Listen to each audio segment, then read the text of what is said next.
nainen, Ulla peruskoululainen, isä Kalle Ruotsin Maikka, Teemulla on tarhapaikka. Samara nukkuu tallissaan. Taas aamu tuimaan kohkaa kaikki Teemu, Ulla, Kalle, Maikki, säntää suihku viutoa vessaan, aamupalaa haukatessaan. Asiat on mallissaan.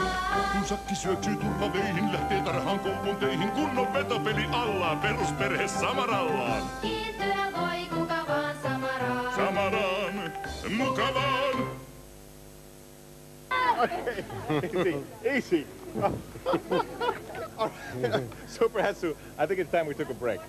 Joo, syödään kauniit ja rohkeat fantasiaatelöä. Okay. Oh, ice cream. That's a good idea. Fantastic. Kaunet ja rohkeat fantasiaatelöä. Nyt tarvitaan uusia päättäjiä nuorten, työttömien ja yrittäjien elämän parantamiseksi. Pannaan Pasi eduskuntaa meidän juttuja valvomaan. Koulutusta, asuntoja. Niitä tulee Pasin myötä. Aptiva. IBM Aptiva on kodin tieto- ja viihdekeskus. Se on opiskelua, musiikkia, tiedettä, taidetta, multimediaa. Se on kaikkea mitä haluat. IBM Aptiva. Koko kodin multimediakeskus.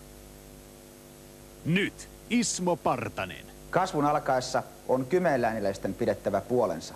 Meidän rehellisyydellä ja yrittämisellä on tarpeeksi kauan maksettu muiden virheitä. Nyt on luotava edellytykset kaikille suomalaisille auttaa itse itseään. Me onnistumme, sillä minä luotan sinuun. Ääni Ismolle on ääni itsellesi. Kyllä nämä IBM:n uudet Aptivat ovat ihmekoneita. Eikä kumminkaan kalliita. Siis mustassa pörssissä.